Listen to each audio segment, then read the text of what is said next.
Sveiciens BeSafe YouTube kanālā.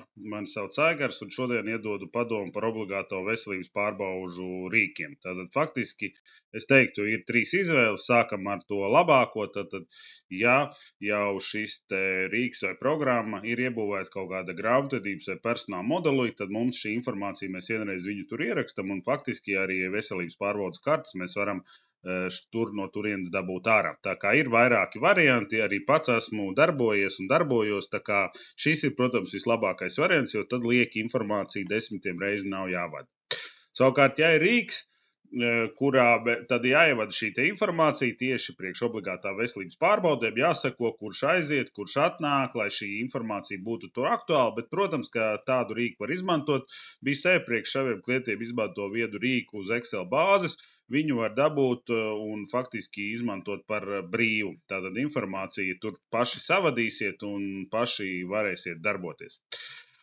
Tikai jāraksta tad uz e-pastu lūgums, lai iedod šo te, un tad ar viņu var padarboties. Un, protams, kad vēl ir variants, ka visu mēs darām manuāli, tātad ar roku rakstam, vai tas ir Wordā vai Excelī, tā kā tādā veidā mazajiem uzņēmumiem, protams, ka tas tā varētu arī būt, bet lielākiem jau tad varbūt, kad ir jādomā kāds cits no tiem pirmajiem izvēles variantiem.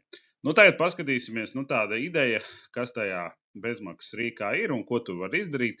Viņš ir taisīts uz Excel bāzes un skatāmies. Tātad, ko mēs šeit redzam? Mēs redzam, ka Excel failu, ja, un attiecīgi viņam apakšā ir šīs te sadaļas. Ja. Tā kā pārskats, tas ir galvenā lapa, ja, attiecīgi.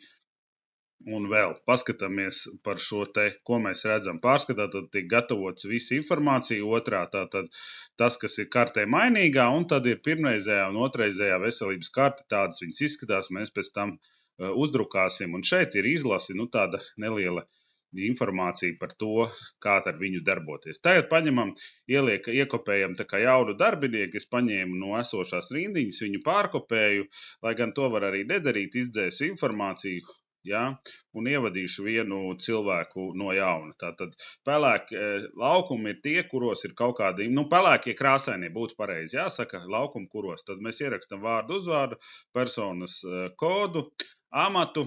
Ir papildus pienākumi, tas ir vairāk domāts tiem, kur atšķirās šie amati, piemēram, kur ir noliktavas darbinieks vienkārši un kur ir noliktavas darbinieks, kas brauc ar iekrāvēju, ja, lai mēs saprastu arī šeit, kāpēc ir šī atšķirība, tad faktiski mums ir vajadzīgi šie papildu pienākumi. Ievadam tātad datumu, no kura strādā, rīks pats aprēķinās stāžu, un šie kaitīgie faktori, es viņus nokopēju tur parādās 411 53, un ievadam datumu. Tas ir svarīgi, jo tur ir jābūt datumam, pie tam pirmo reizi es parasti lieku 1.1.2010 ar domu, ka tas uzreiz iekrīt acīs, ka cilvēks nekad nav uzņēmumā gājis uz šo te, bet tur, kur viņš iziet, pēc tam šo datumu samaina, un, protams, sākumā parādās, kad ir jāiet uz obligāto veselības pārbaudu šitā sarkanā pirmā ailīte. Tālāk tur ir sadalīts pa 6 bloki, tātad kaitīgie faktori 3 bloki un īpašie apstākļi 3 bloki, un attiecīgi tad, ja vajag, tad kaut ko arī varam paslēpt. Tad nokopējam tieši to vienu rindiņu, iekopējam, samainam šeit te informāciju, kas ir tā mainīgā informācija, kas tomēr mainās no reizes uz reizi. Protams, ka tur varētu arī uzlikt šodienas datumu, bet ja nevajag šodien, tad savadam šo informāciju.